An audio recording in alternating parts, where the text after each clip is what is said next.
जिज्ञासु मित्रों, बहुत बहुत अभिनंदन है आप सभी का दिव्य सृजन में। प्रत्येक दिवस की भांति आज फिर हम यहाँ पर यह लाइव चर्चा का कार्यक्रम शुरू कर रहे हैं और आज चर्चा का जो विषय है वह विषय है कर्म पर आधारित। यह कर्म चक्र क्या है, कर्म फल का चक्र कैसा होता है। किसी महानुभाव ने एक प्रश्न किया है, इसके बारे में बताएं। उनका प्रश्न है कि आप कर्म फल चक्र के बारे में समझाइए। मनुष्य दूसरों के द्वारा दिए गए दुखों को भी भोगता है। मनुष्य दूसरों के द्वारा दिए गए दुखों को भी भोगता है। इस कर्म फल चक्र को समझाने का कष्ट करें। तो यह कर्म फल चक्र, जी हाँ, दूसरों के द्वारा दिए गए दुखों को भी भोगता है और कई बार अपनों के द्वारा दिए गए दुखों को भी भोगता है। कई बार अपनों के द्वारा दिए गए दुखों को भी भोग रहा होता है, दूसरों के दिए हुए दुखों को भोग रहा, और कई बार अपने कारण से ही दुखों को भोगता है। अपने ही पैर पे कुल्हाड़ी मार लेता है, ऐसे भी लोग होते हैं, और फिर जीवन में दुखी भी रहते हैं। अब कुल्हाड़ी मारी है तो चोट तो लगेगी, दुख तो होगा। तो है चक्रवत विधि की गति। कवि ने कहा है चक्रवत विधि की गति, ऊपर कभी नीचे कभी, सुख दुख न रहते सम कभी, आते कभी जाते कभी। है चक्रवत विधि की गति, ऊपर कभी नीचे कभी, सुख दुख न रहते सम कभी, आते कभी जाते कभी। तो चक्रवत विधि की गति कैसी है, ऊपर कभी नीचे, कभी सुख की ओर तो कभी दुख की ओर है, और यह जीवन में चलता ही रहता है। हमें स्वीकार करना पड़ता है। एक जानते हैं जीवन में समस्या क्या है कि कई बार हम, अब जैसे कि अगर आपने अगर दर्शन शास्त्रों का अध्ययन किया हो, दार्शनिक अध्ययन किया हो, गंभीरता से, ऐसे टाइम पास के लिए नहीं, तो फिलॉसफी में बहुत सारे टॉपिक्स स्टडी किए जाते हैं, जैसे कि आइडियोलॉजी, जैसे कि आइडियलिज्म है, आदर्शवादी विचारधारा। आइडियलिज्म के बाद रेशनलिज्म है, एम्पेरिसिज्म है, अनुभववादी विचारधारा। रेशनलिज्म मतलब बुद्धिवादी विचारधारा। फिर आपके एग्जिस्टेंशियलिज्म है, अस्तित्ववादी विचारधारा। तो प्रश्न ये है कि आप अपने जीवन में कैसी विचारधारा के साथ जीवन जी रहे हैं। वैसे मनुष्य को आदर्शवादी विचारधारा बड़ी अच्छी लगती है शुरुआत के, और उसे लगता है कि शायद सब कुछ बड़ा परफेक्ट होगा, ऐसा होगा तो बड़ा परफेक्ट होगा, वैसा होगा तो बड़ा परफेक्ट होगा, बड़ा सही होगा। लेकिन सही होना ये कई तरीके से होता है। पीछे हम रिश्तों की बात कर रहे थे। कई बार कुछ रिश्ते होते हैं जो देखने में बड़े सही होते हैं, सब कुछ उसमें परफेक्ट दिखाई देता है, लेकिन कई बार वो बाहर से दिखने वाली परफेक्ट चीजें अंदर से परफेक्ट नहीं होती। बाहर से दिखने वाली बहुत ही परफेक्ट जो रिश्ते होते हैं वो अंदर से परफेक्ट नहीं बन पाते हैं। अनेकों लोगों के जीवन की कहानी है, बाहर से कुछ और, अंदर से कुछ और। बाहर से सब परफेक्ट, सब बढ़िया, लेकिन भीतर से सब अशांत,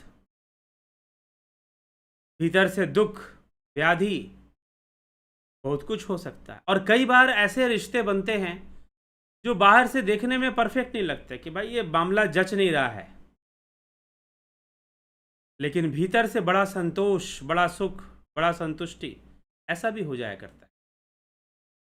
तो प्रकृति बड़ी रहस्यमयी है और अनेकों नेक कर्मों के बोझ हैं जीव के ऊपर। इसीलिए कर्म व्याख्या हम समस्या क्या है कि जब हम आदर्शवादी हो जाते हैं तो कई बार आइडियल चीज़ों को एक्सेप्ट करते हैं, लेकिन धरती पर उतरती नहीं है वो चीज़ें। उतरता तो प्रारब्ध है, उतरता तो कर्म है, उतरता तो दुर्व्यवस्था है, अर्थात कर्मों में दुर्व्यवस्था भी होती है कभी कभी। तो जिस प्रकार से कर्मों की गति होगी वैसा ही जीवन में उतरेगा। हाँ, कुछ चीज़ें हमारी सहायता कर सकती हैं समझने के लिए, जैसे कि ज्योतिष हमारी सहायता कर सकती है कि ऐसा योग दिखाई दे रहा है तो ऐसा दुख भोगना पड़ेगा, ऐसा सुख भोगना पड़ेगा, ये संभव है। और अगर आप अपने जन्म, अपने कुंडली या अपने हॉरोस्कोप को दिखाना चाहें तो संपर्क करके मुझसे बात कर सकते हैं, सशुल्क होगा वो। तो इस तरह से जीवन रहस्यमयी है अपने आप में। हम जो बहुत कुछ सोच कर चलते हैं, जरूरी नहीं कि सब कुछ वैसा हो, और कई बार हम जो सोच कर चलते हैं वही होता भी है, लेकिन आजीवन ऐसा चलता रहे। आजीवन कभी किसी के जीवन में ऐसा नहीं होता कि जो वो सोचे हो जाए, जो वो समझे हो जाए, जो वो सोचे हो जाए।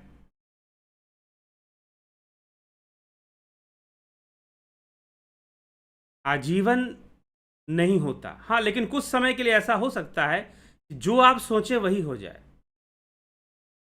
प्रकृति थोड़ी छूट दे सकती है,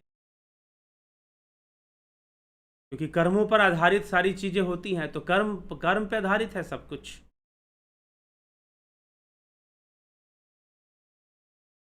कर्म पे आधारित है सब कुछ।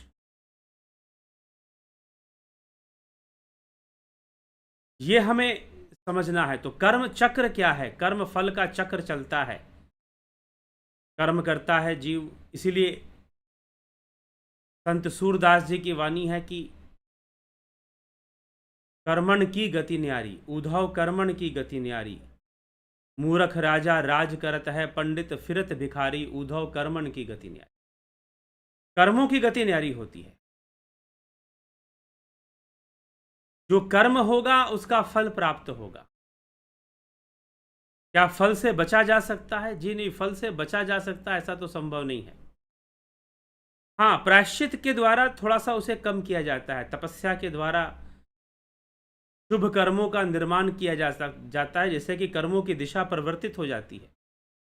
और परिवर्तित होने पर जो बहुत बड़ा दुख हमें भोगना हो उससे हम थोड़ा बच भी सकते हैं, पूरी तरह से नहीं, थोड़ा जरूर बच सकते हैं।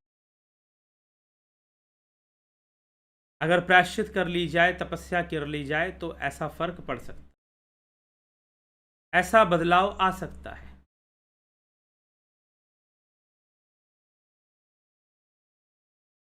ठीक है, तो कर्म फल देंगे। अब बहुत सारी चीजें हैं कि हमें एक बात हमेशा ध्यान रखना चाहिए कर्म करते समय कि आप कर्म करो, फल तो मिलेगा, किसी ना किसी रूप में फल जरूर आएगा, किसी ना किसी रूप में फल तो जरूर आएगा। अगर आपने कर्म किया है तो हो सकता है कि आप जैसे चाह रहे हो वैसे फल ना आए, किसी दूसरे रूप में फल आ जाए, ये भी संभव है। किसी दूसरे रूप में फल आ जाए, यह भी संभव है। यह आपको फिर देखना है कि आप कैसे कर्म करेंगे, किस प्रकार से कर्म करेंगे। अब क्या किसी को वरदान मिल जाए, श्राप मिल जाए, तो क्या वो भी लगता है? जी हाँ, वो भी लगता है, लेकिन किसी का वरदान या किसी का श्राप उसे कर्मों से नहीं बचा सकता, कर्म फल से नहीं बचा सकता।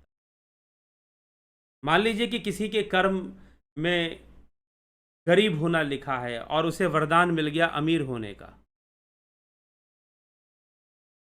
किसी ऋषि ने दे दिया, किसी देवता ने वरदान दे दिया, तो क्या कर्म फल बदल जाएगा? जी नहीं, फिर भी नहीं बदलेगा। अगर उसके कर्मों में लिखा है गरीब होना, तो वो किसी ना किसी रूप में गरीब जरूर होगा। भीष्म पितामह, महाभारत। भीष्म पितामह को वरदान मिला था इच्छा मृत्यु का, कि आप अपनी इच्छा से मृत्यु को प्राप्त करेंगे। महाभारत के युद्ध में अर्जुन ने भीष्म पितामह को बाणों की सैया पर सुला दिया था, और वो सोए हुए थे, लेकिन उनकी इच्छा नहीं हुई मृत्यु को प्राप्त करने की, देह त्यागने की। उनकी इच्छा हुई कि मैं महाभारत का युद्ध पूरा देखूंगा, उसके बाद देह त्यागूंगा। और जब तक उनकी इच्छा नहीं हुई तब तक वो मृत्यु को प्राप्त ना हुए। तो उनको इच्छा मृत्यु का वरदान था। इसका मतलब वरदान क्या, कर्म से ऊपर हो गया। जब भगवान श्री कृष्ण भीष्म पितामह के पास पहुंचते हैं अंत समय में, तो उनसे भीष्म पूछते हैं कि हे कृष्ण, तुम तो हमेशा कर्म की बात करते हो, हे कृष्ण मुझे बताओ कि मैंने जो ये दुख भोगा है महाभारत के युद्ध को देखने के लिए, मैं बाणों की सैया पर लेटा रहा, मुझे तो इच्छा मृत्यु का वरदान था, लेकिन तुम कर्म की बात करते हो, तो मुझे ये बताओ कि मैंने ऐसा कौन सा कर्म किया था कि मुझे ये बाणों की सैया पर सोना पड़ा। मैंने अपना कौन सा कर्म किया था। मैं अपने कुछ पिछले जन्मों को जानता हूं, लेकिन उन जन्मों में तो मुझे ऐसे कोई कर्म नहीं दिखाई देते जिसके कारण से मुझे इन बाणों की सैया पर सोना पड़े। तो कृष्ण कहते हैं कि आप अपनी आंखें मूंदिए, मैं आपको ले चलता हूं, और 100 वर्ष पूर्व जन्म में ले जाते हैं, और वहां दिखाते हैं कि वहां पर उन्होंने कांटे से एक सर्प को या एक टिड्डे को भेद दिया था, ताकि देखिए आपने ऐसा कर्म किया था, कई कांटों से इसे आपने भेदा था, और उस कर्म का फल ही आपको मिल रहा है, भले ही उसका साधन वरदान है। उसका साधन वरदान है, अर्थात वरदान के कारण आपको वरदान मिला है इच्छा मृत्यु का, लेकिन इस वरदान के माध्यम से भी आप अपने कर्मों का फल भोग रहे हैं। तो वरदान मिलना और श्राप मिलना बड़ी चीज नहीं होती। कहीं पर आपको वरदान मिल जाए लेकिन आपके अपने कर्म खराब हों, तो वह वरदान भी साथ नहीं देगा, वह वरदान भी दुख का कारण बनेगा। नल और नील 2 वानर थे, रामायण में उनकी कथा आती है। 2 वानर थे, उनको श्राप था कि भाई वो जो भी पानी में डालेंगे वो डूबेगा नहीं, तैरेगा, क्योंकि वो भगवान की मूर्तियां कई बार पानी में डाल दिया करते थे बचपन में, खेल खेल में।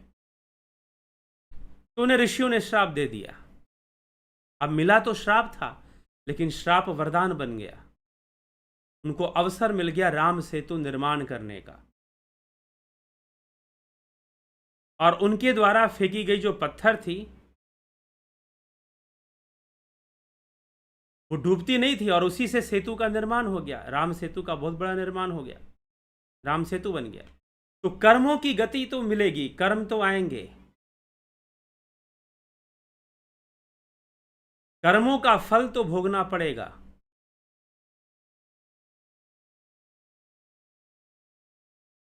इससे कोई बच नहीं सकता है। लेकिन अगर जीवन जीने की कला आ जाए कि हमें जीवन कैसे जीना, हमें ये बात समझ आ जाए, तो एक स्वीकार्यता आ जाती है कि हमें एक्सेप्ट करना चाहिए अपने लाइफ को, हमें एक्सेप्ट करना चाहिए अपने कर्मों को, हमें स्वीकार करना चाहिए जो जीवन में हमें प्राप्त हो रहा है। लेकिन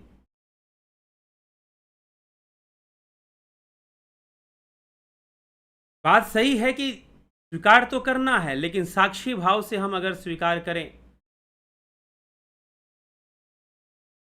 तो निश्चय ही यह जीवन सरल हो जाएगा, जीवन को जीना सरल हो जाएगा। तो जीवन को जीना सरल करना चाहिए। कब सरल होगा जीवन का जीना? जब हम कुछ, योग का जो मार्ग है हमें कर्म बंधन से ऊपर ले जाता है। भगवान श्री कृष्ण अर्जुन को योग का मार्ग दिखाते हैं और कर्म बंधन से ऊपर जाने का मार्ग दिखाते हैं। कर्मों का फल आएगा। आप क्या बुरे कर्मों के फल को हम रोक भी सकते हैं? एक और प्रश्न है, क्या कर्मों के फल को रोका भी जा सकता है क्या? जी नहीं, रोका जा सकता, असंभव है।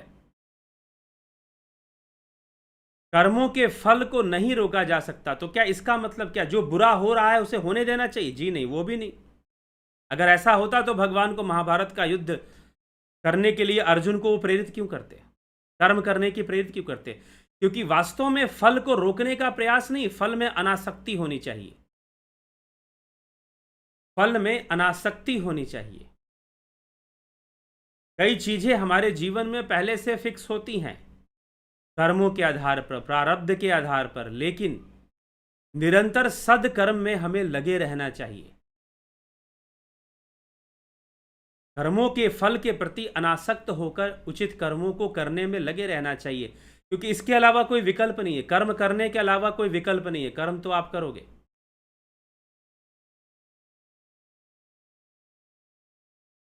अब एक प्रश्न है, जो प्रश्न उन्होंने, एक भाई साहब ने पूछा है, क्या दूसरों के दिए गए कर्मों का फल भी हम भोगते हैं? बड़ा सुंदर प्रश्न है। तो पहले तो थोड़ा समझना है कि कर्म की शक्ति क्या है।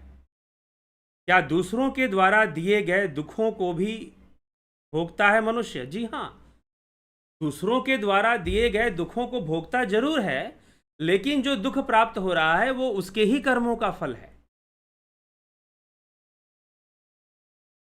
कोई दूसरा व्यक्ति हमें भले ही दुख दे रहा है। अब यहां पर कई लोग ऐसा प्रश्न करते हैं कि कोई हम पर अत्याचार कर रहा है, गलत कर रहा है, तो हम क्या उसे अपना कर्म फल मानकर उसे सहन करते रहें? जी नहीं, ऐसा भी नहीं है। उसे कर्म फल, अगर वो अत्याचार है, अत्याचार या अन्याय की श्रेणी में आता है, तो यथासंभव बुद्धि विवेक का प्रयोग करते हुए, बुद्धि विवेक बल का प्रयोग करते हुए उस अत्याचार को, उस अन्याय को रोकने का प्रयास करना चाहिए। चाहे वो अन्याय अत्याचार स्वयं के ऊपर हो, चाहे दूसरों के ऊपर हो। वह अन्याय अत्याचार स्वयं के ऊपर हो या दूसरों के ऊपर हो, हमें यथासंभव प्रयास करना चाहिए कि वो अन्याय अत्याचार ना हो। लेकिन फिर प्रश्न उठता है कि अगर अन्याय और अत्याचार उतना कष्ट जब सहना लिखा ही है, तो फिर प्रयास करने का क्या आवश्यकता? समस्या यहीं पर आ जाती है कि आप अपना निर्णय खुद ही ले लेते हो। इसीलिए कर्म सिद्धांत जो है प्रकृति छुपा के रखती है। इसीलिए कहा कि कर्मन की गति न्यारी, उद्धव कर्मण की गति न्यारी। मान लीजिए कि कोई किसी पर अन्याय कर रहा है, अत्याचार कर रहा है, तो हम क्या उसे रोकने का, अगर हमारे अंदर सामर्थ्य है तो हम उसे जरूर रोकने का प्रयास करें। लेकिन फिर एक बात आती है कि उससे तो उतना दुख भोगना लिखा ही होगा, तो फिर प्रयास क्यों करना? छोड़ देते हैं, भोगते रहो दुख, भोगते रहो दुख, ऐसा छोड़ भी तो सकते हैं। लेकिन नहीं, अगर आपने अन्याय होते हुए देखकर आपने ये कह दिया कि नहीं, उसके कर्म में लिखा है तो होने दो, आप पाप के भागी बनोगे। फिर आपका बुरा कर्म जुड़ जाएगा। यहां पर अगर आप देख रहे हो कि अन्याय है, अत्याचार है, तो आप उसे यथासंभव रोकने का, वाणी का प्रयोग कर कर, जो भी शक्ति आपके पास उपलब्ध है उसका प्रयोग कर कर आप उस अन्याय और अत्याचार को रोकने का प्रयास कीजिए। हो सकता है कि आपको असफलता मिले, हो सकता है कि आपको असफलता मिले, लेकिन आपका कर्म व्यर्थ नहीं जाएगा। कर्म सिद्धांत में यही है, सफलता असफलता नहीं देखी जाती। जो अच्छा कर्म है बस करते चलो, हो सकता है कि असफलता ही मिले,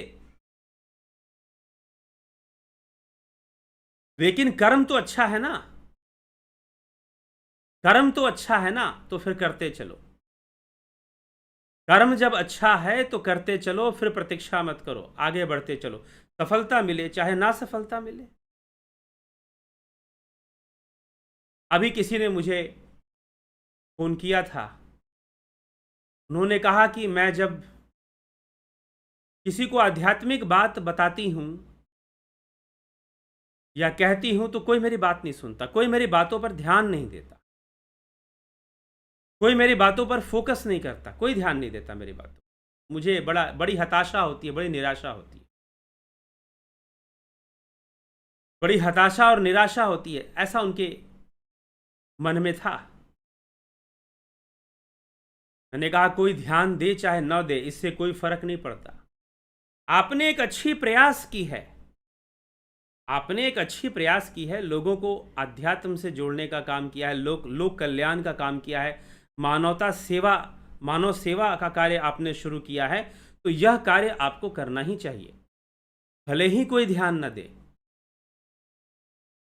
कर्म का फल आपको जरूर मिलेगा। हो सकता है आपकी बात कोई ना माने, लेकिन कर्मों का फल आप तक जरूर जरूर जरूर पहुंचेगा, इसमें कोई संशय नहीं है। इसीलिए कर्म परायण बने रहना ही विकल्प है,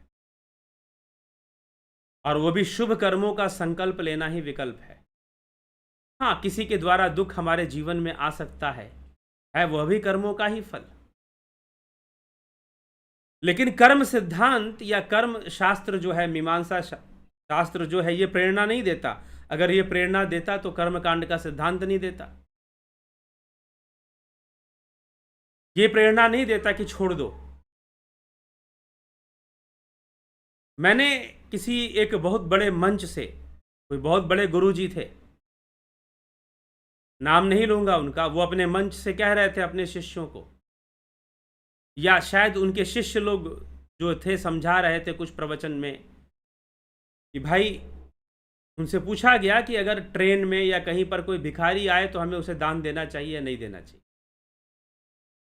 तो मन से कहा गया कि अगर आप दान देते हो तो उनके कर्मों में बाधा उत्पन्न करोगे। अगर दान देते हो तो कर्मों में बाधा, वो उनको दुख मिल रहा है, उनके कर्मों से मिल रहा है, तो कर्म के सिद्धांत में बाधा उत्पन्न मत करो, ऐसा गुरु जी ने कहा अपने शिष्यों को। लेकिन प्रश्न है, क्या ये साधारण मनुष्य की औकात है कि वो कर्म सिद्धांत में बाधा उत्पन्न करे?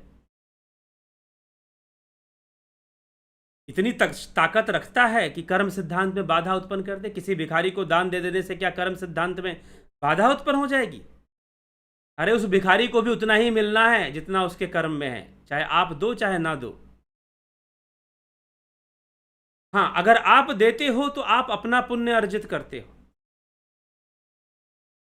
अगर आप इस भावना से देते हो, बेचारा गरीब है, चलो मैं इसकी थोड़ी सहायता कर देता हूं, अगर आपके अंदर ऐसी भावना है तो आपका पुण्य बन जाएगा। बाकी उसको तो वही मिलना है जो मिलेगा, उसको तो वही मिलना है जो मिलेगा। जी हाँ, देख लो, बहुत सारे लोग हैं ऐसे कि बहुत अच्छा कमाते हैं लेकिन बचा कुछ नहीं पाते, और बहुत ऐसे हैं जो कम कमाते हैं, बचाते भी बहुत हैं। फिर अनेकों कहानियां हैं। एक बार क्या हुआ कि भगवान शिव के दो भक्त थे, दो भाई थे, और बड़ी भक्ति में रहते थे, हमेशा शिव नाम का जप करना, लेकिन बेचारे भिखारी थे, गरीब थे, भीख मांगकर अपना गुजारा चलाते थे। और बहुत भगवान शिव की भक्ति करते थे, उनका नाम लेते थे, उन्हीं का भजन कीर्तन करते थे, और भिक्षा भी मांगते थे, भीख भी मांगते थे। गरीब थे, माता पिता थे नहीं उनके, अनाथ थे, तो भीख मांगकर ही अपना गुजारा चला रहे थे। तब पार्वती जी ने जब ये देखा तो भगवान शिव से कहा कि प्रभु, आपसे इतना प्रेम करते हैं, इतनी भक्ति करते हैं, आपका इतना नाम लेते हैं, आपका इतना गुणगान करते हैं, आप इन्हें अमीर क्यों नहीं बना देते? आप धन दीजिए, इनका जीवन थोड़ा सरल हो जाएगा। वास्तव में जीवन की सरलता धन से नहीं, ज्ञान से होती है। जब ज्ञान प्राप्त होता है तब जाकर जीवन सरल हो सकता है, अन्यथा जीवन की सरलता नहीं, जीवन जटिल ही लगेगा। कभी धन के मामले में, कभी रिश्ते नातों के मामले में आपको जीवन कठिन ही लगेगा। चलिए ठीक है, जीवन कठिन लगेगा, लेकिन कर्म की गति, कर्मों का फल भोगना है। भगवान शिव ने कहा कि देखो, मैं देना भी चाहूं तो नहीं दे पाऊंगा, क्योंकि उनके कर्मों में अभी नहीं लिखा हुआ, समय आएगा जब इनको मिलेगा अपने पुण्य का फल, लेकिन अभी वो समय नहीं आया है। पार्वती जी ने कहा कि नहीं, आप इनको कुछ दे दीजिए, इनकी जो गरीबी है वो दूर हो जाए। भगवान शिव ने कहा कि देखो, अगर तुम्हें नहीं समझ में आ रहा है तो ठीक है, ऐसा करते हैं, ये जिस मार्ग पे जा रहे हैं ना, उस मार्ग पर तुम हीरे बिछा दो, और ये हीरे इनको मिल जाए, क्योंकि सीधा जाकर देना ठीक नहीं है, सीधा जाकर मैं दे भी नहीं सकता हूं, क्योंकि ऐसी कोई तपस्या या ऐसा कोई कर्म नहीं है जिससे कि मैं सीधा जाकर कुछ दूं। हीरे बिछा दो और इनको हीरे मिल जाएंगे, और जब हीरे मिल जाएंगे ये अमीर हो जाएंगे। पार्वती जी ने क्या किया, उन दोनों भाइयों के रास्ते पर हीरे बिछा दिए। जिस रास्ते से वो जा रहे थे उस रास्ते पर हीरे बिछा दिए, हीरे के दाने, छोटे छोटे हीरे के हीरे बिछा दिए कि चलो इनको जैसे ही हीरा देखेंगे ये लोग ले लेंगे, और एक एक हीरा तो फिर करोड़ों में बिकेगा, लाखों में बिकेगा, तो उसका दाम भी मिलेगा, तो फिर जीवन इनका अच्छा हो जाएगा, अमीर हो जाएंगे ये लोग। पार्वती जी संतुष्ट हो गई, चलो कुछ तो कर दिया हमने इसके लिए। लेकिन वो दोनों नेत्रहीन तो थे नहीं, उनकी आंखें थी, और वो दोनों बालक, दोनों भाई आगे बढ़ते हैं और आगे बढ़कर आपस में बातचीत करते हैं कि हम कितने दुखी हैं, हमारे पास धन नहीं है, हम बहुत दुखी हैं कि हमारे पास धन नहीं है। तो उसका जो दूसरा भाई था वो समझाता है कि नहीं नहीं ऐसी बात नहीं, हम बहुत अमीर हैं। उसने पूछा कैसे अमीर है, देखो हमारे पास 2 आंखें हैं, 2 हाथ हैं, स्वस्थ शरीर है हमारे पास, इतना तो कम से कम है हमारे पास। और वो देखो सड़क पर बैठे हुए अंधे भीख मांग रहे हैं, नेत्रहीन है वो, उनके पास तो आंखें भी नहीं हैं, उन नेत्रहीनों के पास, उनसे तो अमीर है हम, उनसे तो काफी अमीर है, जरा सोचो। और नहीं समझ में आ रहा है तो ऐसा करते हैं कि कुछ देर तक दोनों आंखें बंद कर कर चलते हैं, कुछ देर तक दोनों आंखें बंद कर कर चलते हैं, फिर समझ में आएगा कि हम अमीर हैं या गरीब हैं। तो दोनों भाइयों ने क्या किया, आंखें बंद कर ली और आंखें बंद करके चलने लगे। और जब चलने लगे तो पैर के नीचे उनके हीरे चुभने लगे, और हीरा बड़ा कठोर होता है, चुभता है, और बहुत चुभा हीरा, और हीरा चुभा, वो आगे बढ़ गए। और आगे बढ़कर फिर दोनों ने आंखें खोली, और आंखें खोलकर बोली, क्या तुम्हें भी कुछ चुभ रहा था? जी हाँ, बहुत कांटे चुभ रहे थे मुझे, तो कंकड़ पत्थर मुझे चुभ रहे थे बहुत ज्यादा। ये आंखें ना होना तो वाकई में बहुत बड़ी गरीबी है, हम सही में हम बहुत अमीर हैं, हमारे पास 2 हाथ, 2 पैर, 2 आंखें, 2 कान, सब स्वस्थ शरीर है, इतना तो है। और वो बेचारे नेत्रहीन, अगर उनको, हमने तो थोड़ी देर के लिए आंखें बंद की, इतना कष्ट झेलना पड़ा, थोड़ी देर के लिए हमने आंखें बंद की और इतना कष्ट झेलना पड़ा। ना जाने वो बिना आंख के सारा जीवन कैसे जी जाते हैं, इतना कष्ट झेलना पड़ता होगा।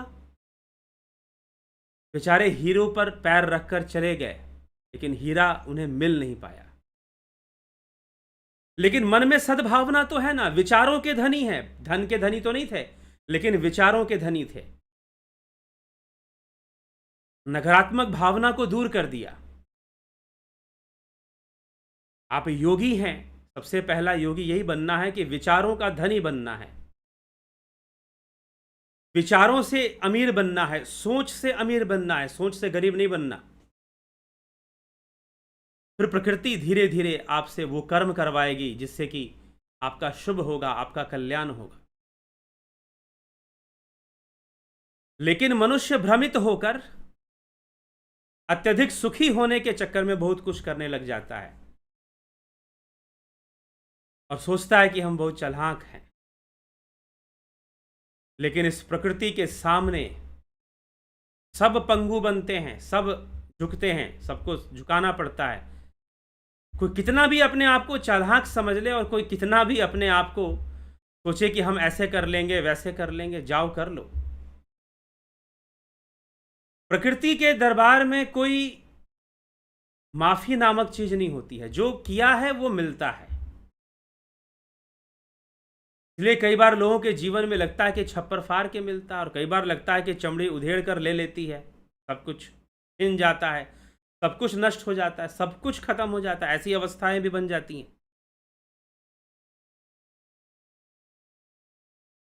तो हमें यह विचार करना है, हमें यह समझना है, यह सब प्रारब्ध से चलता है, तो भगवान शिव भी नहीं दे सकते। शिव जी नहीं दे पाए, शिव जी ने हीरे बिछा दिए मार्ग में, नहीं लेना था उनको, उन्होंने आंखें बंद कर ली जब हीरे बिछे तो। लेकिन उनके सोच में, वो सोच से बहुत अमीर थे, अपनी विचारधारा से बहुत अमीर थे। तो कर्मों की गति बड़ी न्यारी है, प्रारब्ध की गति बहुत ही न्यारी है। किस रूप में हमारे सामने आएगी बताना मुश्किल है, लेकिन फिर भी मनुष्य सद्भावना रखे, सदकर्म करे, जो उचित कर्म है उनको करे और सद्भावना से जुड़कर रहे, यह जरूरी है। अगर विचार सही हैं तो कर्म भी सही दिशा पकड़ लेंगे,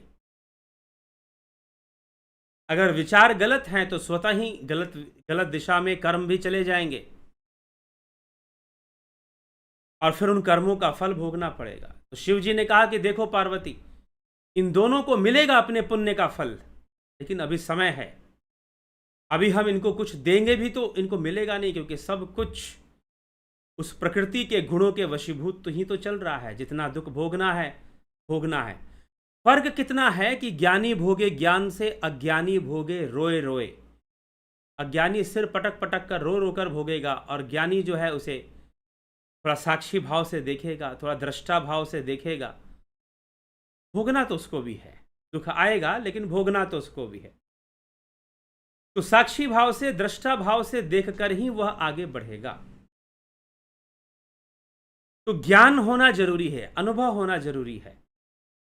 और जब साक्षी भाव का विकास, ध्यान योग साक्षी भाव को हमारे अंदर विकसित कर देता है। इसलिए साक्षी भाव रखने वाले ही निष्काम भाव से कर्म कर पाते हैं। साक्षी भाव रखने वाले ही निष्काम भाव से कर्म कर पाते हैं, और निष्काम भाव से कर्म करने वाले निश्चय ही, निष्काम भाव से कर्म करने वाले निश्चय ही अपने जीवन को सुखी कर पाते हैं, जीवन को शांत कर पाते हैं और एक बेहतर जीवन जी पाते हैं। आर्ट ऑफ लिविंग सीख पाते हैं। वो जीवन जीने की कला उन्हें समझ में आ जाती है कि कैसे जीवन जीना है। तो है चक्रवत विधि की गति, ऊपर कभी नीचे, कभी सुख दुख न रहते सम, कभी आते कभी जाते, कभी कि चलता रहेगा, कभी सुख तो कभी दुख। कई बार दुख लंबा भी चल जाता है, कई बार सुख लंबा भी चल जाता है। निर्भर करता है कैसा प्रारब्ध है। तो इसीलिए अपने पैरों पे कुल्हाड़ी ना मारे, खुद से अपने कर्म खराब ना करें। अपने पैरों पे कुल्हाड़ी ना मारें और खुद से अपने कर्म कृपया खराब ना करें। और कर्म धुरंधर बनना, एक और बात ध्यान रखिएगा, अगर आइडियोलॉजी लेके चलेंगे, आदर्शवादी ज्यादा बन जाएंगे, कर्मवादी बनिए, प्रैक्टिकल बनिए। कृष्ण आदर्शवादी नहीं थे। अगर कृष्ण आदर्शवादी होते, कृष्ण कर्मवादी थे, कृष्ण रहस्यवादी थे। यह आदर्शवाद पाश्चात्य दर्शन में है कि हम एक आइडियलिज्म को सेट, एक आइडियोलॉजी को सेट कर देते हैं और जजमेंटल हो जाते हैं। और बहुत सारे लोग खुद के प्रति कम जजमेंटल होते हैं, दूसरों के प्रति जजमेंटल, दूसरों के कैरेक्टर के प्रति ज्यादा जजमेंटल रहते हैं। ये फलाने का अपना कैरेक्टर बहुत कम आदमी देखता है, दूसरों का ज्यादा देखता है। समस्या यहीं पर है। कृष्ण की विचारधारा ही कुछ और है। कृष्ण कहते हैं कि स्त्री रत्न को तो चुरा लेना चाहिए, स्त्री रत्न की रक्षा करनी चाहिए दुष्टों से और राक्षसों से। अर्जुन को ऐसा समझाते हैं और कहते हैं कि मेरी बहन सुभद्रा एक रत्न है, और अगर उसका विवाह दुष्टों से होता है, दुर्योधन दुशासन ऐसे से होता है, तो बहुत ही अनुचित हो जाएगा। इसलिए हे अर्जुन,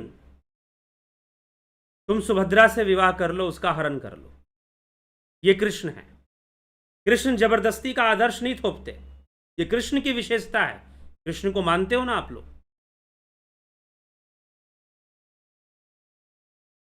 जबरदस्ती का आदर्श थोपने के कारण क्या हुआ?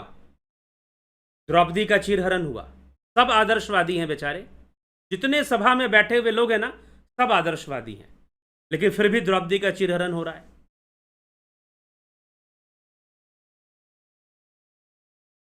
फिर भी द्रौपदी का चीरहरण हो रहा है, फिर क्या किया जाए?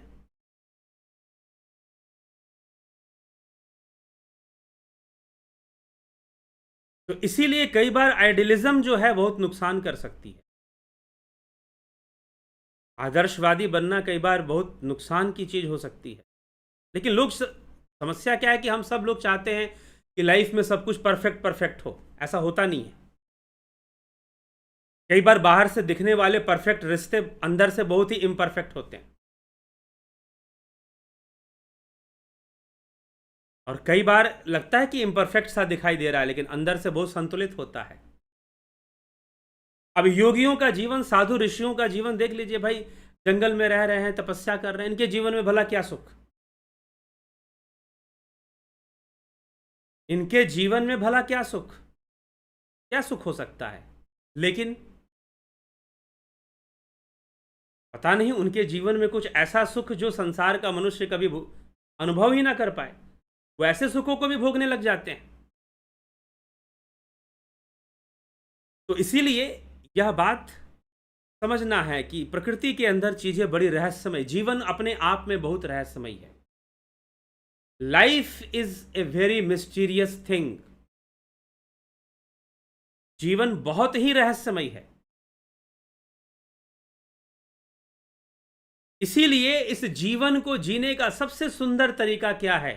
तस्माद योगी भवार्जुना, अर्जुन तुम योगी बन जाओ। ठीक? अर्जुन तुम योगी बन जाओ तो फिर क्या होगा? अगर योगी बन गए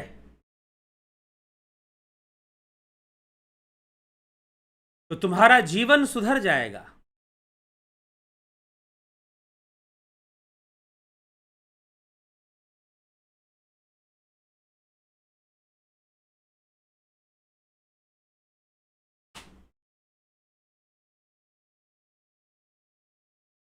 तो योगी बनकर जीवन जीना, यह जीवन जीने की कला है। पहले योगी बन जाओ, साक्षी भाव को ले आओ, निष्काम भाव को ले आओ, साक्षी भाव को ले आओ, योगी बन जाओ। और योगी बनने के बाद फिर जीवन को जीना शुरू कर।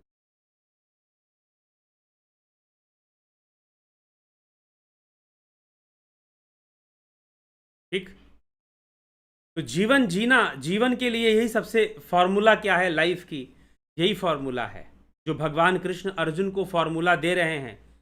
वही फॉर्मूला हमारे लाइफ पर भी लागू होती है अगर वो जीवन में आ गई, योग जीवन में आ गया।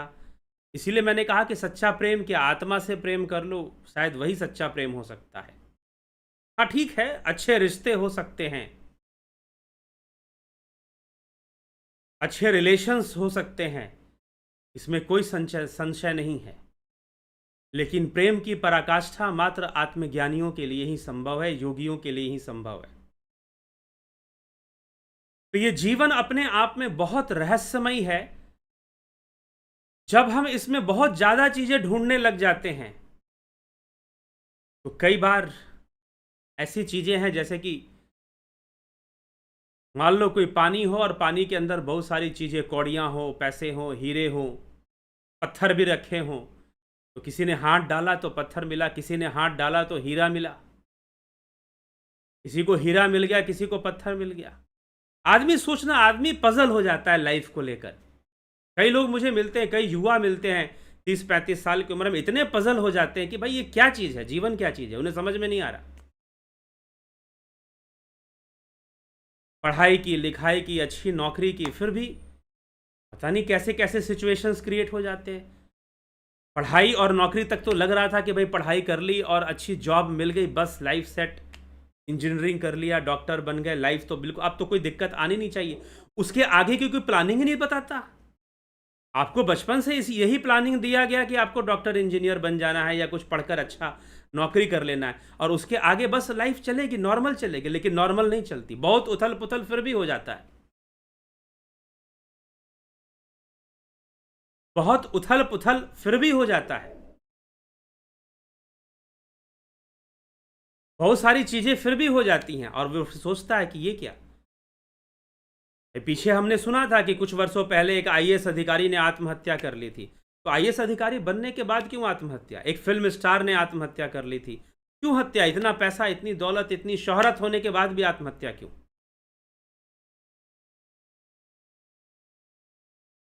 क्यों, किस लिए? इसलिए योगी बन जाना और योग तस्मात् योगी भवार्जुना। क्या योगी जीवन नहीं जीता? अर्जुन भी तो जीवन जी रहा है, अर्जुन भी तो गृहस्थ जीवन में है, क्षत्रिय है, योद्धा है, साधारण जीवन जी रहा है। राजा जनक भी जी रहे हैं, उनके भी रिश्ते बन रहे हैं, टूट रहे हैं, बन रहे हैं, बहुत सारी चीजें हो रही है, उनके जीवन में भी हो रही है। ऐसी बात नहीं कि जो योगी भाव से जीवन जी रहा है उसके जीवन में उथल पुथल नहीं होगा, लेकिन साधारण व्यक्ति और उसमें बहुत फर्क हो जाएगा। वो चीजों को जिस भावना से देखता है, जिस दृष्टि से देखता है, जिस साक्षी भाव से देखता है, और एक साधारण मनुष्य जिस भाव से देखता है, उनमें बहुत बड़ा अंतर आ जाता है, उनमें बहुत बड़ा फर्क हो जाता है। इसीलिए दूसरों ने हमें दुख दिया है हमारे ही कर्मों का फल, लेकिन अगर दुख अन्याय के रूप में प्राप्त हो रहा है तो अन्याय को अगर रोक सकते हैं तो रोकने का कोशिश तो जरूर करना चाहिए, प्रयास तो जरूर करना चाहिए, और कोशिश कभी बेकार नहीं जाती। न किसी रूप में उन कर्मों का फल तो सामने आएगा ही आएगा, उन कर्मों का फल तो सामने आएगा ही आएगा। इसमें अत्यधिक, तो इसीलिए कर्म करते रहिए और शुभ कर्मों को करिए। तन्मे मनः शुभ शिव संकल्प मस्तु, शिव संकल्प को धारण करके कर्म करिए और आगे बढ़ते रहिए, यही एक उपाय है। और योगी बनकर जीवन जिए तो जीवन सरल हो जाएगा, नहीं तो जीवन बहुत रहस्यमयी है। बहुत सारी घटनाएं जीवन में अजीब अजीब ढंग से घटती हैं, समझ में नहीं आता क्यों हो गया, कैसे हो गया। फिर मन में प्रश्न उठता है कि कर्मों का फल क्या होता है, जीवन क्या होता है, चीज़ें कैसे चल रही हैं, हमारे अनुसार तो नहीं चल रही हैं। बहुत मेहनत करके भी हम बहुत कुछ नहीं कर पा रहे हैं, और कोई व्यक्ति बहुत थोड़ा बहुत कुछ करके बहुत कुछ कर ले रहा है। अनेकों परिस्थितियां बन रही हैं। तो जीवन यही है। आप आइडियोलॉजी लेके आप दुखी क्यों होते हैं? क्योंकि आप आदर्श लेके चलते, आप परफेक्शन का आदर्श मान के चलते कि शायद यही परफेक्ट है, शायद ऐसा ही परफेक्ट है, ऐसे ही होना चाहिए, लेकिन नहीं जानते अच्छे से अच्छे रिश्ते और अच्छे से अच्छी चीज़ें जो कि हम परफेक्टली करने की कोशिश करते हैं, वो भी बाद में ऐसे हो जाती हैं जैसे कि हमने क्या किया था और हमने क्यों किया था, ये प्रश्न खड़ा हो जाता है। हमने तो अपनी तरफ से अच्छा किया था, लेकिन फिर भी ऐसे क्यों हो गया। और कई बार कुछ अच्छा करने के चक्कर में लोग इतना दिमाग लगा देते हैं कि कुछ बुरा कर जाते हैं। हर आदमी सब कुछ परफेक्ट कर लेना चाहता है, सब कुछ सही ऐसा हो जाए वैसा हो जाए, प्रयास भी करता है, लेकिन चीज़ें अलग ढंग से होनी होती हैं, चीज़ें अलग ढंग से हमारे सामने आनी होती हैं, और वो आती हैं प्रारब्ध के कारण, वैसे ही उसी रूप में आती हैं। किसी के जीवन में कैसे तो किसी के जीवन में कैसे। कभी कोई राजकुमार बुद्ध बन जाता है, और कभी कोई योगी जो है, साधु जो है, राजा बन जाता है। तो मूर्ख राजा राज करत है, पंडित फिरत भिखारी। कोई रंक बनता है, कोई राजा बनता है, कि चलता रहता है। यह सिलसिला है, एक चलता रहता है। हाँ, अगर आप योगी बन गए, अब देखो दुख किसी के जीवन में आ सकता है। क्या जो बहुत अमीर हैं वो भी आत्महत्या कर लेते हैं बेचारे? वो भी बहुत दुखी हो जाते हैं। क्या दुख, फिर भी हो जाता है। इसी का नाम प्रकृति है।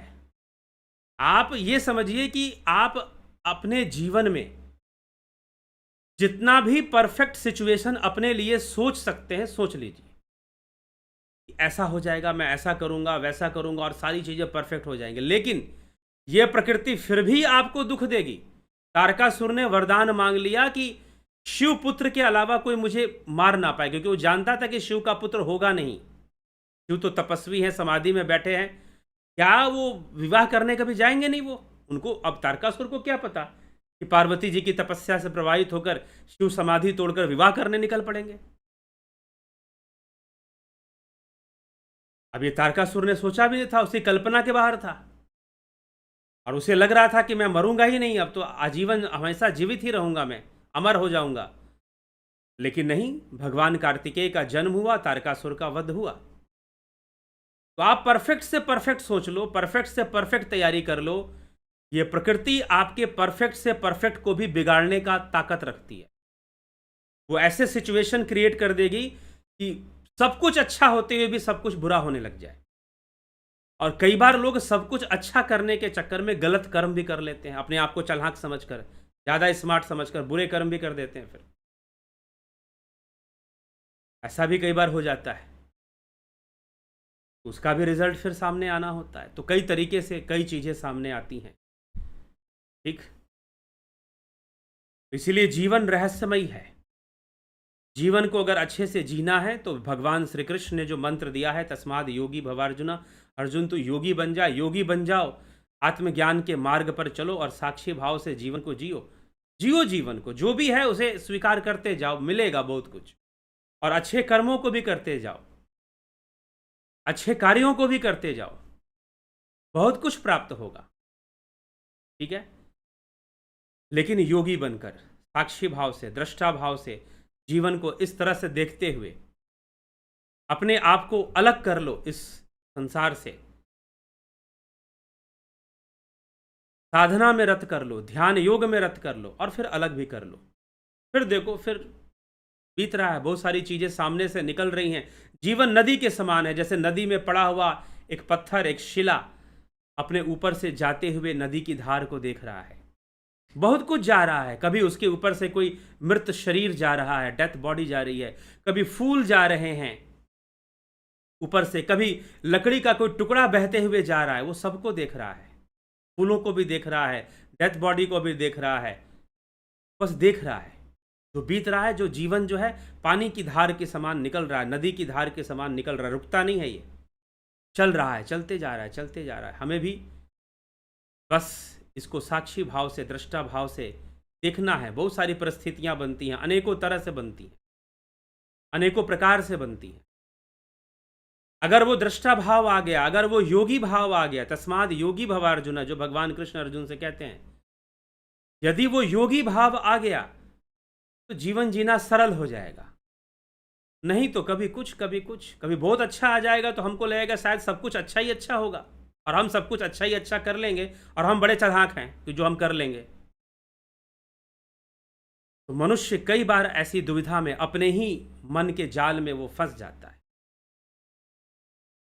अपने ही मन के जाल में वो फंस जाता है। तो वो हमें फंसना नहीं है, समझना है जीवन को और कर्म सिद्धांत को। प्रारब्ध आएगा, कर्मों के फल में आसक्ति मत रखो, अपना कर्म करो। यही भगवान कृष्ण ने कहा, कर्मों के फल में आसक्ति मत रखो, सुख दुख बहुत सारी चीजें आ जाएंगी, लेकिन जो भी उचित कर्म है करते चलो, बढ़ते चलो। चलिए आपके कमेंट्स को देख लेते हैं। ध्यान योग का कार्यक्रम चल रहा है, एक दिन और है ज्वाइन करने के लिए, एक दिन और है ज्वाइन करने के लिए। आप ज्वाइन करना चाहते हैं कर सकते हैं। प्राकृतिक चिकित्सा का भी कार्यक्रम चल रहा है, उसके लिए भी एक दिन और है ज्वाइन करने के लिए। करना चाहे जरूर ज्वाइन करिए, लाभ उठाइए। 9661802459 पर, इस नंबर पर संपर्क कर डिटेल ले लेंगे और ज्वाइन कर सकते हैं। ठीक, व्हाट्सएप मैसेज करके आप डिटेल लेंगे और ज्वाइन कर सकते। ठीक, चलिए, बिमला शाह जी बहुत अभिनंदन है, संतोष कुमार जी, एके त्यागी जी, नवज्योति नाथ जी, शंकर प्रसाद, बबीता धीमान, अर्जन भाई चौहान, जया पांडे, विक्रम सिंह जी, विष्णु चंद्र मौर्य, सृजनी महंता, जगत नारायण जी, दीपक शर्मा जी, सविता नायक जी, गोविंद प्रसाद नीमा, दीपक शर्मा, श्वेता राय सिन्हा जी, रतन सिंह, अवनी प्रधान, परम एस, शिखर, भरत शबलानी, एससी सतीश मास्टर, पूजा विश्वकर्मा, रूपलाल विश्वकर्मा जी बहुत अभिनंदन है, नूतन भट्ट, विनोद के सूद, श्वेता कुमारी, हीरालाल यादव, ओम राज हेमब्रॉम, राजेंद्र चौहान, गंभीर शाह, संतोष, विनोद कुमार शर्मा, योगेंद्र पंडित, सुधीर सिंह जमवाल, जय श्री राम, योगेश खैरनर, एके भट्ट जी, स्मिता सावंत जी, पूजा विश्वकर्मा। क्या सारी चीज़ें पहले से क्लियर होती हैं? क्लियर होती कहने का मतलब लगभग लगभग क्लियर होती हैं, लेकिन अगर हम अपना हम अगर योग मार्ग पे चल पड़े, तपस्या साधना के मार्ग पर चल पड़े, तो चीज़ों में बदलाव भी आ जाती है, क्योंकि कर्म से ही तो चल रहा है ना। कर्म बदलने से थोड़ा सा बदलाव भी आता है। हाँ, काफ़ी कुछ फिक्स होता है, काफ़ी कुछ फिक्स होता है, लेकिन मनुष्य के अंदर थोड़ी सी स्वतंत्रता है कर्मों को समझने की, पशु में नहीं है। तो यदि मनुष्य अपने अंदर योगी भाव लाए, प्रायश्चित भाव भी ले आए, तो चीज़ें उसके लिए फिर बदलनी शुरू हो जाएंगी, चेंज उसमें आना शुरू हो जाएगा। ठीक है, थोड़ा सा, लेकिन जो चीज़ें हमारे सामने आनी होती हैं वो आती हैं, इसमें भी कोई संशय नहीं है। किशोर वैद्य, ज्ञान स्टडी 123 कोचिंग सेंटर। भगवान का दर्शन किस प्रकार करें? यह तो अगर आप भावनात्मक दर्शन करना चाहते हैं तो वो तो हो ही रहा है, मंदिर में कीजिए, कहीं भी कीजिए, लेकिन भगवान है क्या, पहले ये जानिए। भगो से संपन्न भगवान है। इसीलिए आदि गुरु शंकराचार्य ने भगवान और ब्रह्म, ये दो अलग अलग व्याख्याएं की हैं। भगवान को ब्रह्म नहीं कहा है। भगवान गुणों से संपन्न, भगों से संपन्न है। ब्रह्म जो है वो भावातीत है। भावना से करना चाहते हो तो जैसी भावना वैसा रूप धारण कर लेगा। ठीक, तो ये भगवान शब्द का प्रयोग करने के पहले भगवान शब्द के अर्थ को जान लीजिए कि निरुक्त में भगवान शब्द का अर्थ, अगर आपने पूछा होता कि आत्मा का दर्शन कैसे करें तो मैं बताता, ध्यान योग का कोर्स कीजिए। आत्म ज्योति, ब्रह्म ज्योति घट में ही प्रकट होती है और उसके आगे बहुत कुछ भावातीत अवस्था की प्राप्ति होती है। परमात्मा का दर्शन कैसे करें पूछा होता तो मैं बताता कि ध्यान योग का कोर्स करिए। हो सकता है कि आपके पूछने का उद्देश्य वही हो, क्योंकि ज्यादातर लोग परमात्मा भगवान सब प्रायवाची समझ लेते हैं। नहीं, भगवान शब्द की अलग व्याख्या मिलती है शास्त्रों में, इसलिए मैं बता रहा हूं। ठीक, भगवान शब्द की अलग व्याख्या प्राप्त होती है, तो इसीलिए उसको समझकर फिर हम चले तो ज़्यादा अच्छा है। गोविंद प्रसाद कोरी जी, अमन कक्कर जी, बहुत अभिनंदन है। नरेंद्र माकुड़े, सुधीर सिंह जामवाल। गुरु जी, गुप्त रहस्यमय विद्या जो कृष्ण जी महाराज ने अर्जुन जी को बताया था, जो वेदों में गुप्त गोपनीय है, जो दिव्य योग है, क्या वो अब भी कहीं मौजूद होगा? अगर मिल जाए तो उसका पथ करना चाहिए। ध्यान योग है, हमारे शास्त्रों में वो विद्या बताई गई है, आप अपने आप में ही उसे गुप्त कहे जा रहे हैं। हमारे शास्त्रों में, पुराणों में कई जगहों पर साधना की ऐसी गुप्त विधियां बताई गई हैं। हाँ, जिसने अभ्यास, हाँ, करवा वही पाएगा, आप उसी के माध्यम से जानेंगे जो स्वयं इसका अभ्यास कर रहा हो, जान रहा हो। जो ध्यान योग जो चलता है, इसमें गुप्त विद्याएं हैं, जिससे कि व्यक्ति शून्य की अवस्था तक जाता है। इसमें गुप्त विद्याएं हैं जो दिव्य नेत्र का उन्मूलन कर देती हैं, दिव्य नेत्र को खोल देती हैं।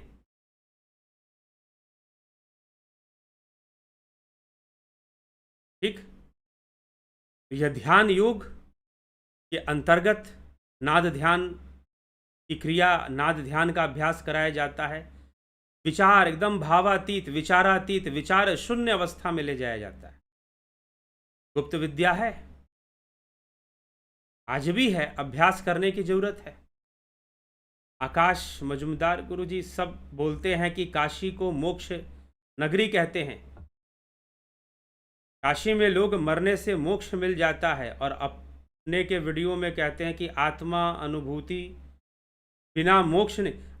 सब कहते हैं, और शास्त्र क्या कहता है? क्या मैं अपनी मर्जी से बोल रहा हूं क्या आत्मानुभूति से मोक्ष मिलेगा? मेरा अपना व्यक्तिगत विचारधारा है। आकाश मजुमदार जी बताइए, ये मेरा व्यक्तिगत विचारधारा है। भगवान शिव कहते हैं आत्मतीर्थम न जानंती कथम मोक्षम वराणने। जो आत्मतीर्थ को नहीं जानता, भला उसे कहां से मोक्ष मिलेगा?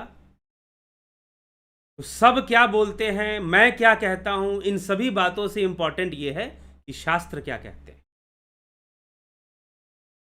इन सभी बातों से ज़्यादा महत्वपूर्ण है कि शास्त्र क्या कहते हैं। ठीक है, यही तो शास्त्र ही तो समस्या का समाधान करेंगे। नहीं तो कोई ये कहेगा, कोई वो कहेगा, तो धर्म रहेगा नहीं ना। फिर धर्म जो है वो धर्म रहेगा ही नहीं, कुछ और हो जाएगा, नेतागिरी चलेगी सिर्फ खाली। और जिनको नेतागिरी चलानी है वो नहीं चाहते कि लोग शास्त्र पढ़ें, क्योंकि शास्त्र पढ़ लेंगे तो नेतागिरी मुश्किल से चल पाएगी। फिर सही में अगर हिंदू समाज अपने शास्त्रों का सही सही ज्ञान कर ले तो फिर बात बदल जाएगी। सविता नायक जी, पलक धारी जी, राजभर जी, राजेश भाई मकवाना, सुधीर सिंह जमवाल।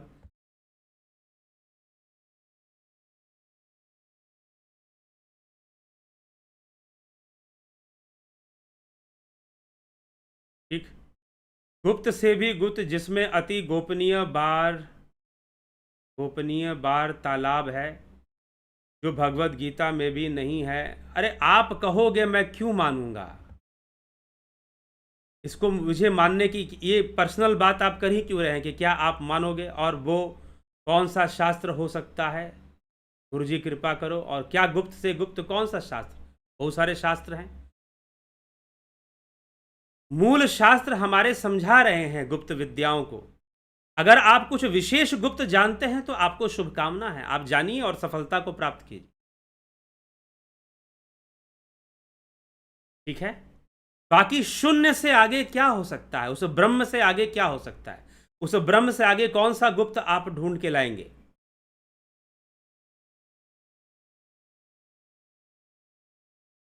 ठीक, बहुत सारे शास्त्र हैं जो साधना की विधियां हमें बता रहे हैं। योग सूत्र है, पतंजलि योग सूत्र है, हठ प्रदीपिका ग्रंथ है, गुरु गोरखनाथ जी के कई शास्त्र हैं, योग बीज है, सिद्ध सिद्धांत पद्धति है, विज्ञान भैरव तंत्र है, शैव दर्शन, कश्मीरी शैव दर्शन के अंतर्गत विज्ञान भैरव तंत्र भी आता है। साधना का मार्ग बताता है, धारणाएं 112 धारणाएं बताई जाती हैं। मार्ग है, बताया गया है। ये निर्भर करता है आपके ऊपर, आप कितना जानेंगे, कितना समझेंगे, कितना अभ्यास करेंगे। चितरंजन बरुआ जी, नरसाराम जी, घनश्याम सरोदे, आकाश मजुमदार।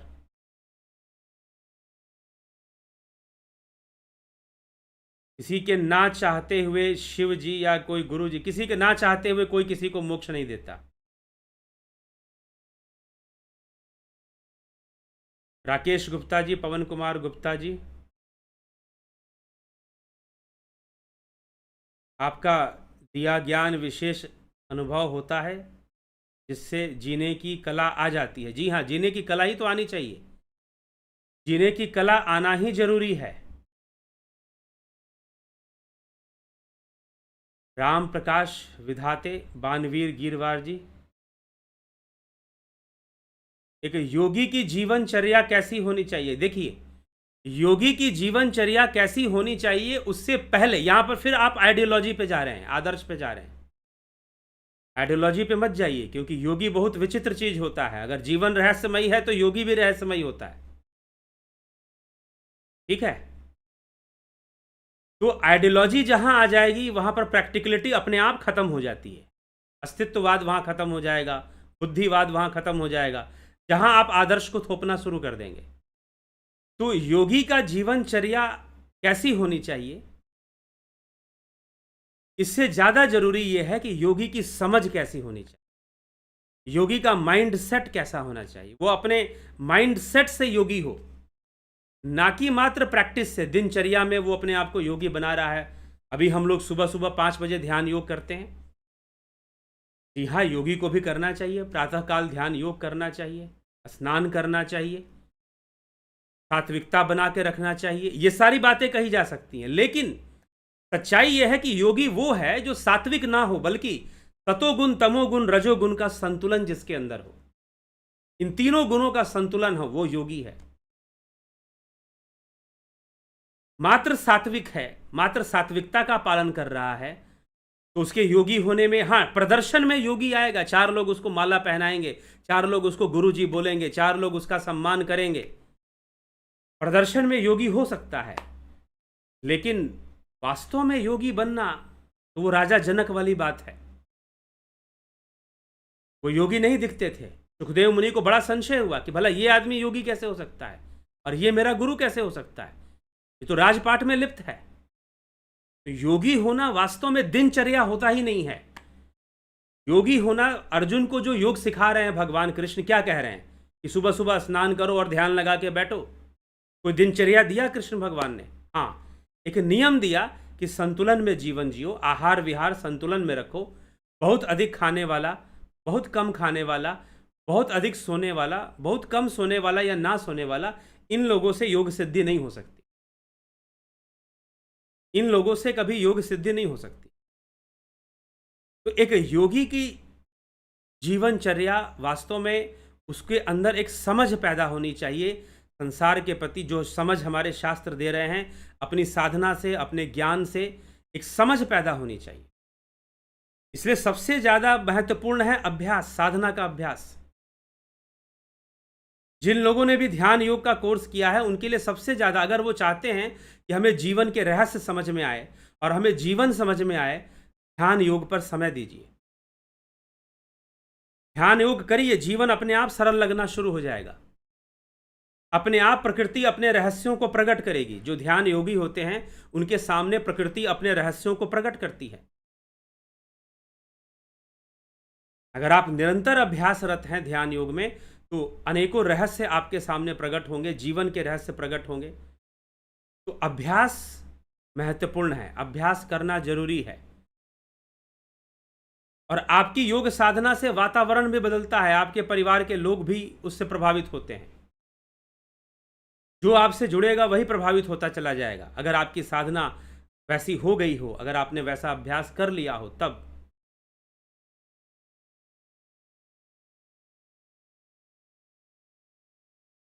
ठीक, तो यह सब बहुत सारी बातें हमें विचार कर कर समझना है।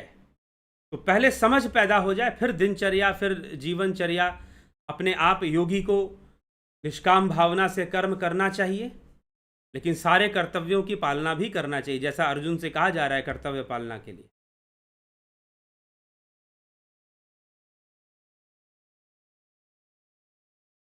शिवम जोशी, क्या पुराण पढ़ने चाहिए और कौन सा? पुराणों से पहले शास्त्र पढ़ लेने चाहिए। जो वैदिक दर्शन है उनका अध्ययन जरूर करना चाहिए। षड दर्शन जिसको हम कहते हैं उनका, क्योंकि वो कॉन्सेप्ट्स देती हैं, सीधा सूत्र देती हैं। फिर उसके बाद पुराण का अध्ययन कीजिए। पहले सांख्य, योग, मीमांसा, वेदांत, न्याय, वैशेषिक, इसको समझिए। इस षड दर्शन वैदिक दर्शन है, ये वेदों की फिलॉसफी समझाते हैं। इसको समझिए और फिर पढ़िए पुराण, अगर पढ़ना है तो।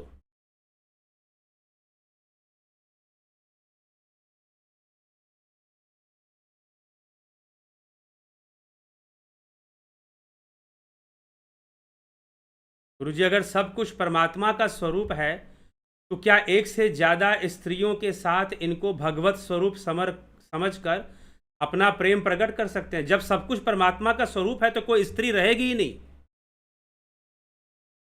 अगर आप सब कुछ परमात्मा का स्वरूप देख रहे हैं तो आप स्त्री को देखोगे ही नहीं, फिर आप परमात्मा को देखोगे। ठीक है ना?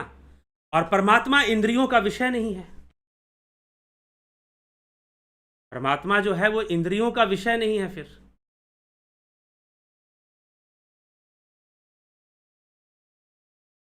ठीक, तो जो इंद्रियों का विषय, स्त्री तो इंद्रियों का विषय है। आप कहोगे कि स्त्रियों को देखना, तो वो तो आप किसी को स्त्री देख रहे हो, किसी को पुरुष देख रहे हो, किसी को बच्चा देख रहे हो, किसी को बूढ़ा देख रहे हो, ये तो इंद्रियों का विषय हो गया ना सब। और परमात्मा इंद्रियों का विषय नहीं है।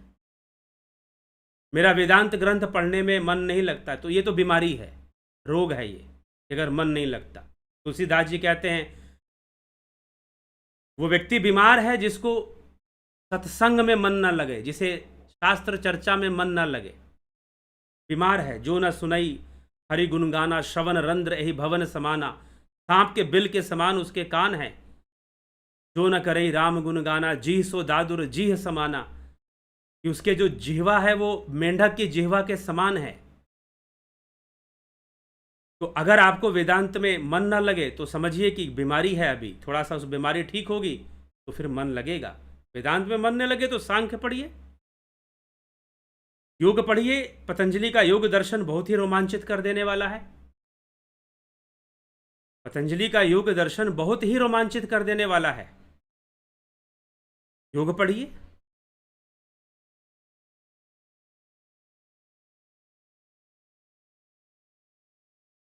गुरुजी, प्रणव उच्चारण और उपनिषदों में सिर्फ द्विज जाति अधिकृत है, ऐसा शंकराचार्य नहीं, कहीं पर शंकराचार्य ने ऐसा वर्णन नहीं किया है।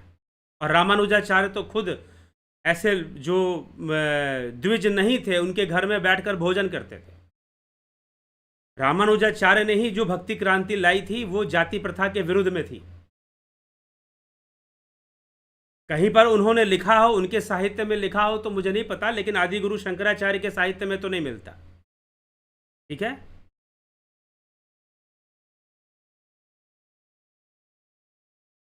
हाँ, द्विज होने का मतलब संस्कारी होना। पहले तो यह भी समझना चाहिए द्विज होना क्या है।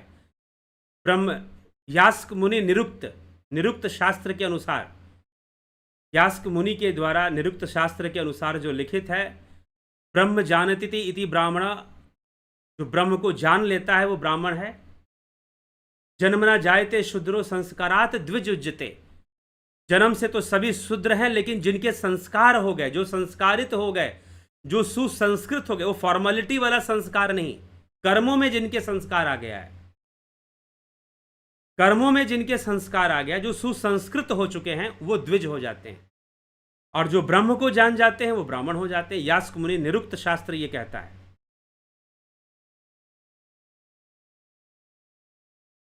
आपने किसी वीडियो में कहा कि सेंस कंट्रोल करने से प्रकृति संतुलन में आ जाती है, क्या ये सही? मैंने किसी वीडियो में ऐसा नहीं कहा है। योग करेंगे तो धीरे धीरे इंद्रियों पर नियंत्रण आएगा, तो प्रकृति पर निश्चय ही हमें प्रकृति के बहाव पर एक नियंत्रण आएगा। प्रकृति का जो खेल है उसको हम रोक तो नहीं पाएंगे, लेकिन हम खुद को अलग कर पाएंगे उससे। और अलग रहेंगे तो वो उसकी प्रतिक्रिया हमारे भीतर नहीं होगी, उसका रिएक्शन हमारे अंदर नहीं होगा। ठीक है। अब कोई प्रश्न है आपके अंदर?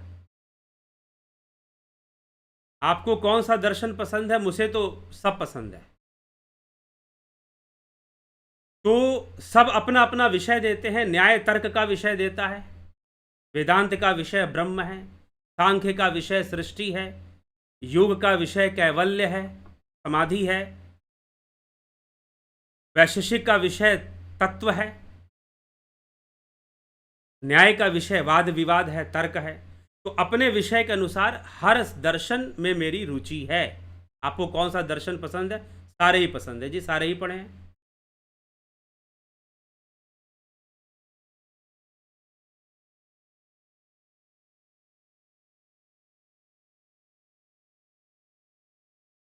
आदित्य का पूजन करने से योग प्राप्त हो सकता है? जी नहीं। पूजा पाठ अलग सिद्धांत है। हाँ, निष्काम भावना से अगर हर पूजा पाठ किया जाए तो वो योग के अंतर्गत ही आएगा, वो योग क्रिया ही मान ली गई है। निष्काम भावना से की जाए, भगवान कृष्ण स्वयं इस बात को कहते हैं। बाकी आप पूजा पाठ करते हैं, कर्मकांड पूजा पाठ आप जो भी करते हैं करिए, वो जीवन के लिए अच्छा ही है, पुण्य ही है, पुण्य ही कमाएंगे। लेकिन उससे आप योगी हो जाएंगे ऐसा नहीं है। योग करने से, योग की समझ से ही योगी होंगे। इसलिए योग सांख्य से निकला है। जिसको पुरुष और प्रकृति की समझ नहीं है उसके लिए योगी होना भी बहुत मुश्किल है। चलिए इसी के साथ विराम देंगे और कल फिर जो है 9 PM पर लाइव चर्चा लेकर आएंगे और चर्चा करेंगे। अगर आपको कुछ प्रश्न पूछना है तो उसी नंबर पर 9661802459 पर आप प्रश्न पूछें और आपको उत्तर दिया जाएगा।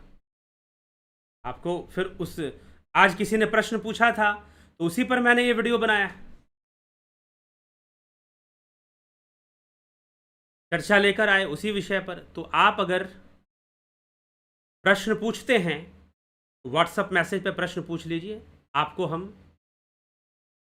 वीडियो बनाकर उस पर भी चर्चा करके हम जरूर दे देंगे। तो अभी के लिए आज विराम देते हैं, कल फिर मिलते हैं 9 PM लाइव चर्चा में। बहुत बहुत आभार आप सभी का। ओम तत्सत।